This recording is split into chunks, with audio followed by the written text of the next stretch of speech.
ایک علاقے سے ایک آدمی نے مجھ سے سوال کیا کہ ہمارے علاقے میں رواج ہے کہ جب کسی لڑکی کی شادی کی جانے لگتی ہے تو شادی سے ایک دن پہلے یا کچھ دن پہلے اس لڑکی کا ختنہ کیا جاتا ہے، تو شرعاً اس کی کیا حیثیت ہے؟ ہو سکتا ہے کہ بہت سے علاقوں میں اس کا رواج ہو، تو اس لیے میں نے مناسب سمجھا کہ اس کی شرعی حیثیت بتا دی جانی چاہیے، تاکہ عوام کے سامنے یہ بات آ جائے کہ عورتوں کے ختنہ کرنے کی شرعی حیثیت کیا ہے۔ سب سے پہلے تو یہ دیکھیں کہ فقہائے کرام کا عورتوں کے ختنے کے متعلق آپس میں اختلاف، یعنی فقہا کی دو رائے ہیں۔ کچھ فقہائے کرام کہتے ہیں کہ عورتوں کا ختنہ یہ سنت ہے، اور کچھ کی رائے یہ ہے کہ عورتوں کا ختنہ یہ مستحب ہے۔ لیکن اس پہ تمام حضرات متفق ہیں کہ عورتوں کا ختنہ کرانا کوئی ضروری نہیں ہے، یعنی ایسی بات نہیں ہے کہ اگر کسی عورت کا ختنہ نہ کیا جائے تو اس پہ گناہ ہو یا یہ باعث ملامت ہو یا کرنا ضروری ہو، ایسا نہیں ہے بالکل۔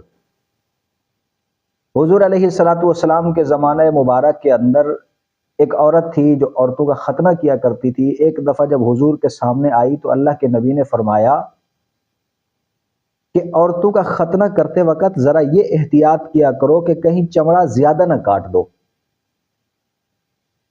اور ایک اور جگہ پہ بھی ایک حدیث مبارکہ کے اندر آتا ہے کہ اللہ کے نبی نے فرمایا کہ مردوں کا ختنہ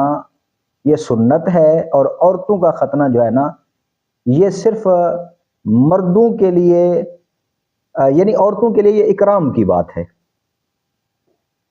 تو ان تمام باتوں سے معلوم ہوا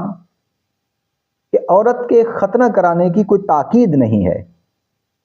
عرب کے اندر رواج تھا، اللہ کے نبی نے اسے برقرار رکھا، اس کی تاکید بھی نہیں فرمائی اور اس کی تنکیر بھی نہیں فرمائی۔ لیکن یہاں پہ ایک بات ذہن میں رکھیں کہ جہاں ختنہ کرانے کی بات ہے وہاں پہ بھی یہ ہے کہ اگر کرنا بھی ہے تو چھوٹی بچی کا ختنہ کر دینا چاہیے، نہ کہ عورت کا اس وقت ختنہ کیا جائے جس وقت وہ بالغ ہو چکی ہو اور پھر اس کی شادی ہونے لگی ہو۔ کیونکہ ایک بات یاد رکھیں کہ مردوں کا ختنہ یہ سنت مؤکدہ ہے، لیکن وہاں پہ بھی اگر کسی لڑکے کی عمر بڑھ جائے، وہ بالغ ہو جائے، تو حکم یہ ہے کہ یا تو خود اسے طریقہ بتایا جائے کہ وہ خود ختنہ کرے، یا اس کی شادی کی جائے اور اس کی بیوی اس کا ختنہ کرے۔ یعنی کسی مرد کے لیے یہ جائز نہیں ہے کہ اس کی شرمگاہ کو دیکھے۔ جہاں مردوں میں تاکیدی حکم ہے ختنہ کرانے کا، جب وہاں یہ ہے کہ کوئی مرد کسی بالغ مرد کا ختنہ نہیں کر سکتا، اس کی شرمگاہ نہیں دیکھ سکتا، تو آپ خود اندازہ لگائیں کہ جہاں پہ عورتوں کا ختنہ صرف مستحب ہے، تاکیدی حکم نہیں ہے، تو یہاں جس وقت ایک عورت بالغ ہو جائے، شادی کرنے کے قریب آ جائے، اس کی شادی ہونے لگے، اس وقت کوئی عورت اس کی شرمگاہ کو دیکھے، جبکہ عورت کا عورت کی شرمگاہ کو دیکھنا بغیر کسی شرعی عذر کے یہ حرام ہے، تو ایک مستحب کام کے لیے ایک حرام کا ارتکاب نہیں کیا جا سکتا۔ اس لیے یہ بات ذہن میں رکھیں کہ عورت کا ختنہ کرانا دو رائے فقہائے کرام کی، یا سنت یا مستحب، لیکن اگر کرنا بھی ہو تو بچپن میں کر لیا جائے، نہ کیا جائے تو اس پہ کوئی گناہ نہیں ہوتا، تاکیدی حکم نہیں ہے۔ اگر بالغ لڑکی کا کسی عورت نے کیا تو اس پہ ضرور گناہ ہوگا، چونکہ اس نے اس کی شرمگاہ کو دیکھا ہے، حرام کا ارتکاب کیا ہے۔